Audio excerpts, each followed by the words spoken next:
Hello students, आज हम लोग पढ़ेंगे कुछ महत्वपूर्ण प्रश्न जो कि चैप्टर 1 से रिलेटेड है। इसमें पहला है व्यवहार क्या है, प्रकट एवं अप्रकट व्यवहार का उदाहरण दीजिए।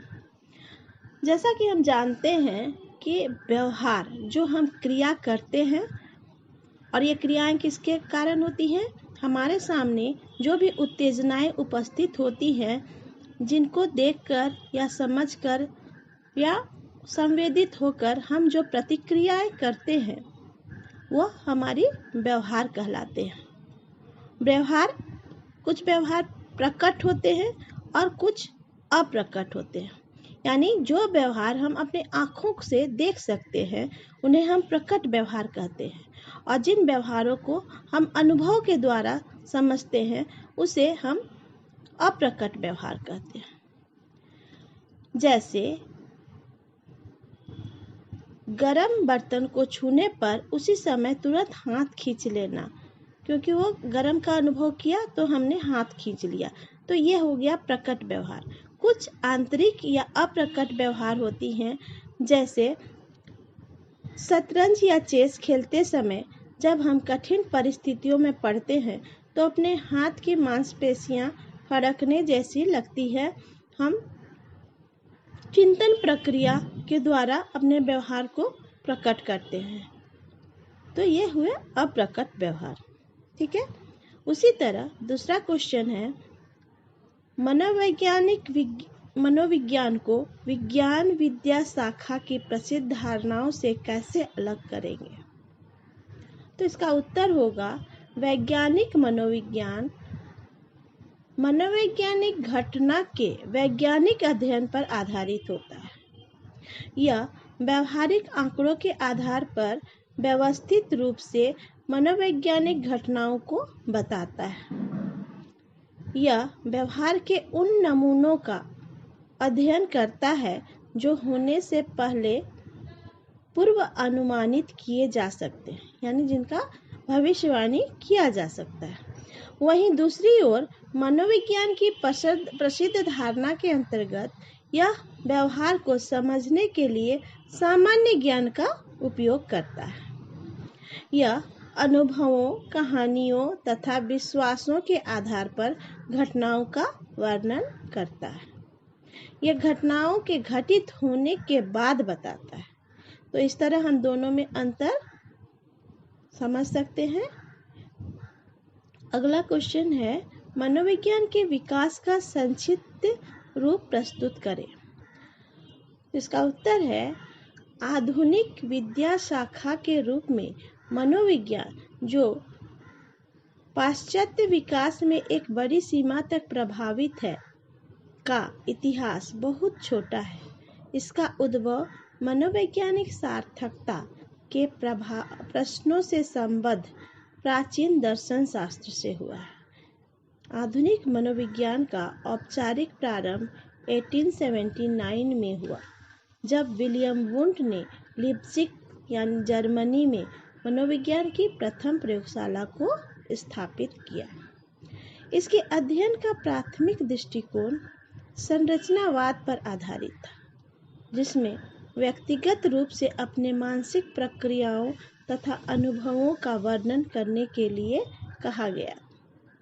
इसका अनुसरण प्रकार्यवाद द्वारा किया गया, जिसमें मानव मन के अध्ययन के लिए लोगों का अपने वातावरण में रह रहे एक दूसरे के साथ आपसी संवाद का उनके व्यवहार पर प्रभाव का अध्ययन किया गया।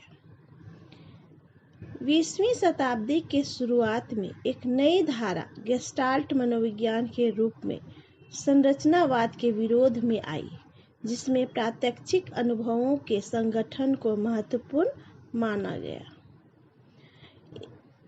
इसके बाद संरचनावाद के प्रतिक्रिया स्वरूप एक और धारा व्यवहारवाद के रूप में आई, जिसमें मनोविज्ञान को व्यवहार के अध्ययन या अनुक्रिया जिसका मापन किया जा सकता है तथा वस्तुपरक ढंग में के रूप में परिभाषित किया गया।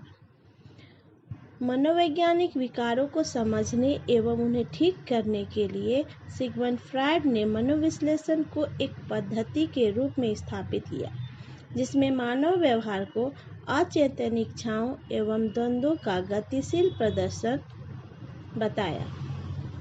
इसके विपरीत मानवतावादी परिदृश्य में मानव की स्वतंत्र कामनाओं तथा उनके विकसित होने की अदम्य लालसाओं एवं आंतरिक विभवों के प्रकट होने की इच्छाओं पर अधिक बल दिया। गेस्टाल्ट उपागम के विविध पक्ष तथा संरचनावाद के पक्ष संयुक्त होकर संज्ञानात्मक परिदृश्य का विकास करते हैं, जो इस बात पर केंद्रित होते हैं कि हम दुनिया को कैसे जानते हैं। निर्मितवाद में मनुष्यों को उसके सामाजिक एवं भौतिक वातावरण के खोजों के द्वारा अपने मन की सक्रिय रचना करने वाले के रूप में देखा जाता है। रूस के एक अन्य मनोवैज्ञानिक वाइगॉट्स्की के अनुसार मानव मन का विकास सामाजिक एवं सांस्कृतिक प्रक्रियाओं के माध्यम से होता है, जिसमें मन को वयस्कों एवं बच्चों के बीच होने वाली अंतःक्रियाओं द्वारा सांस्कृतिक प्रक्रियाओं के रूप में देखा जाता है। इस प्रकार मनोविज्ञान का विकास विभिन्न चरणों तथा स्तरों पर हुआ है। दर्शन शास्त्र से शुरू होकर इसने एक नई दिशा ले ली तथा संरचनावाद, प्रकार्यवाद, व्यवहारवाद तथा निर्मितवाद जैसे सिद्धांतों को शामिल किया गया, जबकि समकालीन युग में मनोविज्ञान एक वैज्ञानिक अनुशासन के रूप में उभरा, जो मानवीय अनुभवों और व्यवहारों के आधार पर विभिन्न प्रक्रियाओं से संबंधित है।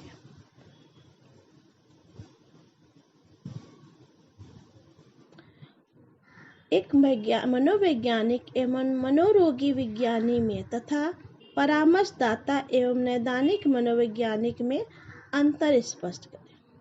तो पहला हम देखेंगे मनोवैज्ञानिक और मनोरोगी विज्ञानी में क्या अंतर है। तो पहला, एक मनोवैज्ञानिक घटनाओं के साथ व्यवहार करता है, जबकि एक मनोरोगी विज्ञानी का संबंध गंभीर मानसिक समस्याओं से ग्रसित व्यक्ति से है। दूसरा, मनोवैज्ञानिक के पास मनोविज्ञान की उपाधि होती है, जिसमें वह कठिन प्रशिक्षण प्राप्त करता है तथा लोगों के मनोवैज्ञानिक प्रतिक्रमों का उपचार करता है, यानी मनोवैज्ञानिक रोगों का उपचार करता है। जबकि मनोरोग विज्ञानी के पास चिकित्सा ज्ञान की उपाधि होती है, जो कि मनोवैज्ञानिक रोगों के निदान के लिए वर्षों का विशिष्ट प्रशिक्षण प्राप्त किए हुए होते हैं। एक वैज्ञानिक दवाइयों का सुझाव नहीं दे सकता, जबकि एक मनोरोग विज्ञानी यानी साइकियाट्रिस्ट दवाइयों का सुझाव दे सकता है, विद्युत आघात उपचार प्रदान कर सकता है। तो हम देखते हैं ये सभी अंतर होते हैं एक साइकोलॉजिस्ट और एक साइकियाट्रिस्ट के बीच में। नेक्स्ट क्वेश्चन था कि परामर्शदाता यानी काउंसलर और नैदानिक मनोवैज्ञानिक क्लिनिकल साइकोलॉजिस्ट में क्या अंतर होता है। तो परामर्शदाता या उपबोधन मनोवैज्ञानिक अभिप्रेरणात्मक एवं संवेगात्मक समस्याओं वाले व्यक्तियों के लिए कार्य करते हैं, जबकि नैदानिक मनोवैज्ञानिक व्यवहारिक समस्याओं वाले रोगियों की सहायता करने की विशिष्टता रखते हैं। परामर्शदाता व्यावसायिक पुनर्वास कार्यक्रमों या व्यावसायिक चयन में सहायता करने या जीवन की नई एवं जटिल परिस्थितियों में समायोजन के लिए कार्य करता है, जबकि नैदानिक मनोवैज्ञानिक रोगियों की समस्याओं को जानने के लिए साक्षात्कार करते हैं एवं मनोवैज्ञानिक परीक्षण देते हैं तथा उनके उपचार एवं पुनर्वास के लिए मनोवैज्ञानिक विधियों का उपयोग करते हैं। एक परामर्शदाता का कार्य रोगी के रोजमर्रा की जिंदगी में विभिन्न प्रकार के मनोवैज्ञानिक विकारों से संबंधित होता है, जबकि नैदानिक मनोवैज्ञानिक अनेक मानसिक व्यतिक्रमों तथा दुश्चिंता, भय या कार्यस्थल के दबावों के लिए चिकित्सा प्रदान करते हैं।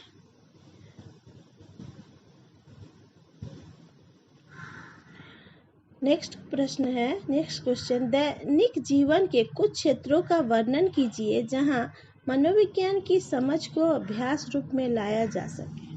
तो इसका उत्तर है, दैनिक जीवन में ऐसे कुछ क्षेत्र जहां मनोविज्ञान की समझ को अभ्यास रूप में लाया जा सके वे निम्नलिखित हैं। पहला, मनोविज्ञान पूर्णतः व्यक्तिगत समस्याएं जैसे पारिवारिक पृष्ठभूमि, विवाह और कार्य क्षेत्र की समस्याओं को समझने में मदद करता है तथा समुदाय, समाज, राष्ट्रीय या अंतर्राष्ट्रीय से संबंधित बड़ी समस्याओं से निपटने में भी मदद करता है। दूसरा, मनोविज्ञान एक व्यक्ति को खुद को संतुलित और सकारात्मक तरीके से बिना किसी प्रतिक्रिया के समझाने में सक्षम बनाता है। नेक्स्ट, यह बच्चों, किशोरों, वयस्कों तथा वयोधिक लोगों से संबंधित समस्याओं के समाधान के लिए सलाह देता है। नेक्स्ट, सामाजिक परिवर्तन तथा विकास, जनसंख्या, गरीबी, अंतर्वैयक्तिक एवं अंतरसमूह हिंसा तथा पर्यावरणीय गिरावट से संबंधित केंद्रीय सामाजिक समस्याओं का विश्लेषण करने में भी मदद करता है।